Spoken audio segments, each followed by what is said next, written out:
The movie The Platform, a Spanish science fiction film released in 2019, is a clear example of how postmodernism works in modern cinema.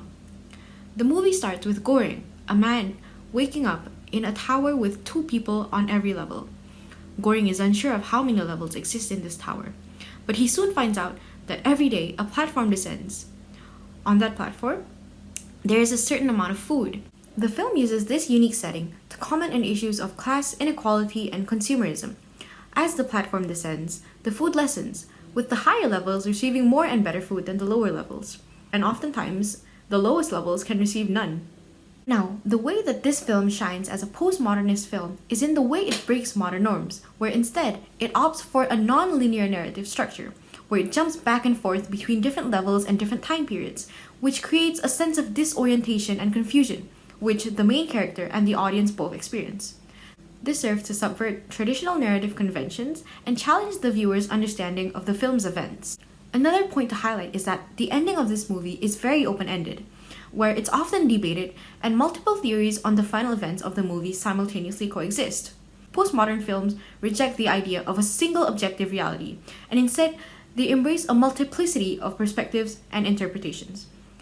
This fact is referenced in the use of techniques such as self-referentiality and intertextuality. Overall, The Platform is a thought-provoking and powerful postmodern film that uses its unique setting and unconventional storytelling to comment on important social issues and challenge the viewer's assumptions. So, psychoanalysis and personality. At the first of the movie, Goring, who is the main character, is having a nice personality and such as an innocent character. He even chose a book as his item to bring into the platform. He even thought that he can live happily in the platform. Okay, this shows that Goring was an innocent character and nice character at the beginning, but all changed after their platform changed to a lower number. This made his own doormat, Terima Kasih, was going to kill him as an excuse to survive.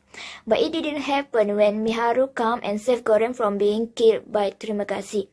So when Miharu saved Goring from being killed by Terima Kasih, Miharu then killed Terima Kasih and ate Terima Kasih body. She even fed Goring human flesh. After all this happened, Goring then having a different personality, he then being more heartless and having a cold face.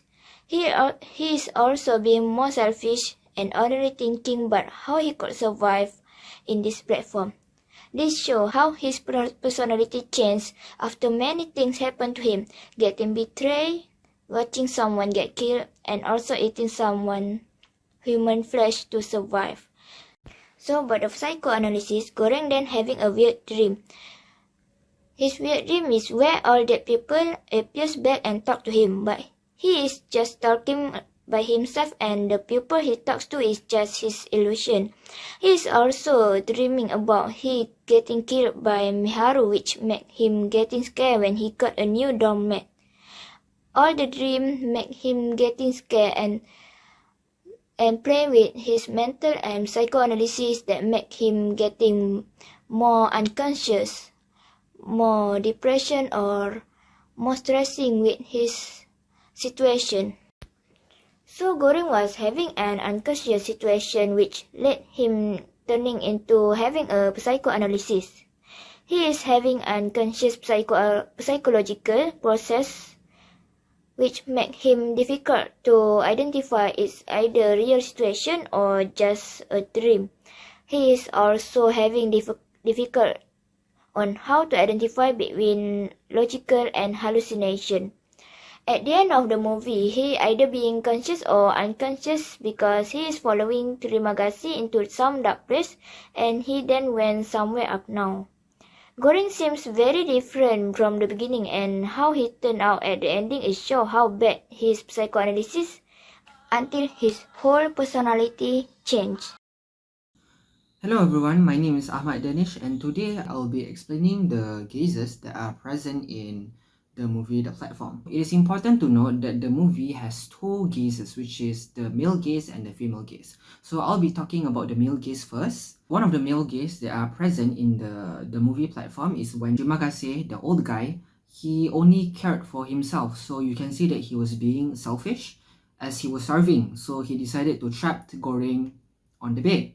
So another point for male gaze that I would like to touch is when Miharu killed the old guy whose name is Trimagasi, when Trimagasi trapped Goreng, our protagonist, in the bed because he decided to result in cannibalism since he had no food to eat and he was starving.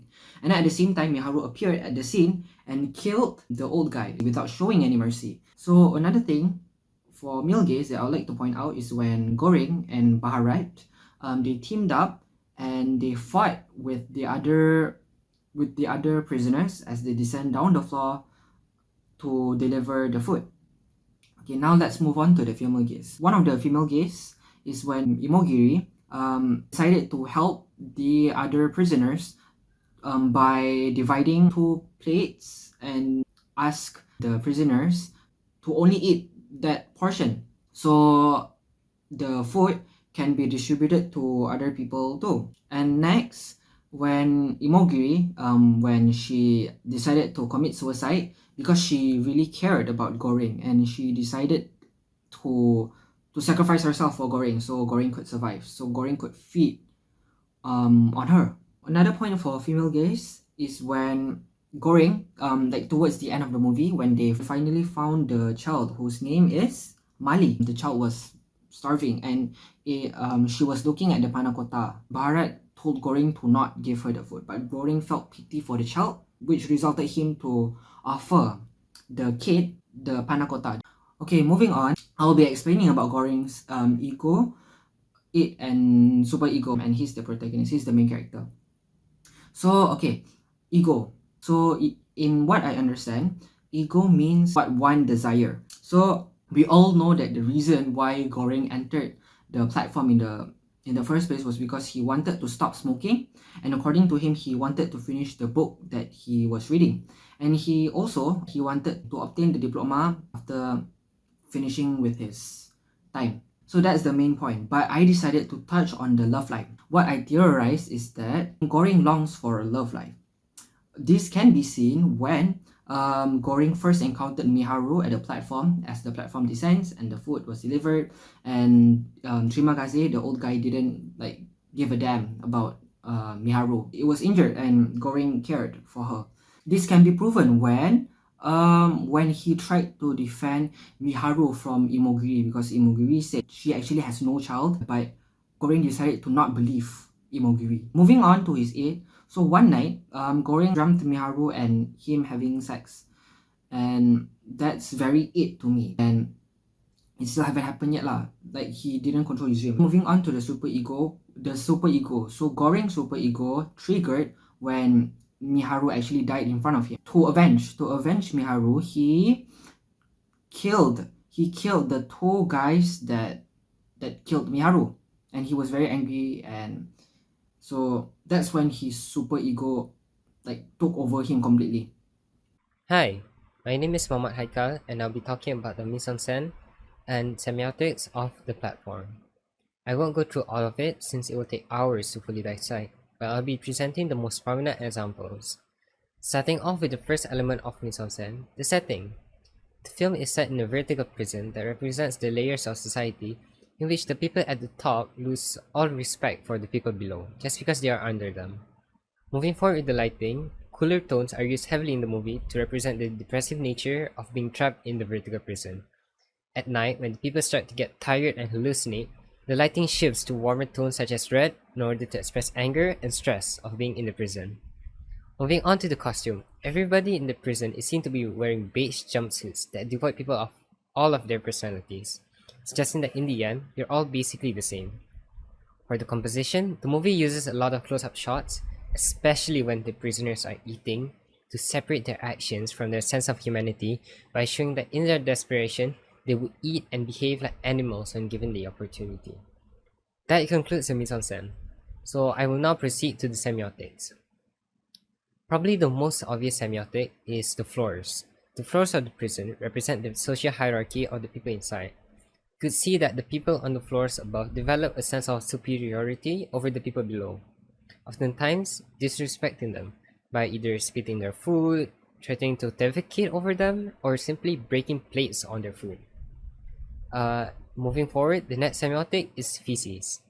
The feces in the movie is a literal representation of the power held by the prisoners. Throughout the movie, the prisoners will oftentimes use feces or threaten to defecate over the food as a show of power over the people below them. Moving forward with the next semiotic, which is the child on floor 333. This is my personal favorite. In my analysis, I came to the conclusion that this child doesn't actually exist, and she is instead a hallucination of Goreng that represents the panna cotta and also the end of their journey. The reason being is that the child, just like the panna cotta, is seen as something very delicate and fragile. On top of that, the prison doesn't allow any children, according to Imo Guiri, who used to work for the administration. If you include the fact that she's also located on floor 333, which is considered an angel number, it would suggest that Goreng and Bharat actually succeeded with the goal of reaching the bottom of the prison and sending the panna cotta back up to the administration. And finally, the last semiotic is the void. At the end of the movie, Goreng gets off the platform and steps into the void, following his dead roommate Trimagasi. This quite obviously implies that the void is a representation of death, and Goreng had in fact died at the end of the movie after sending the panna cotta back up to the administration. So that is it for the video review of our movie The Platform by our group, I believe the Platform group, and I am Theeran from said group, and I'll be talking about the conclusion and what we as a collective thought about the movie. So what I think is that the movie takes a lot from what we learned in class, especially the part where about dreams and psychoanalysis.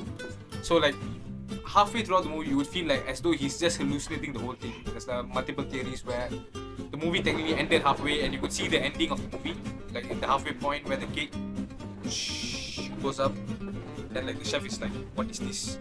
So it's very interesting point of view, better than the movie we chose first, which was a Titanic, and we thought that the platform would be a much suitable subject for what we learned in class. It really touches the point where we learn about super ego, the id. The door just open, we close it. Think about modernism, postmodernism, and like the whole way how it works, where people on top of the building, they're like, we have more power just because we are one floor above you, and the people below are just like, we just take shit from people above. So yeah, and yeah, we think it's a great movie. You guys should all watch it. And like my teammate here, Ahmad Danish, says, it's a 10 out of 10. Would recommend to others unless you guys don't like food, which is half of what this movie is about. So yeah, thank you. That's it from our group. Enjoy the platform and hope you guys enjoyed this video. Bye bye.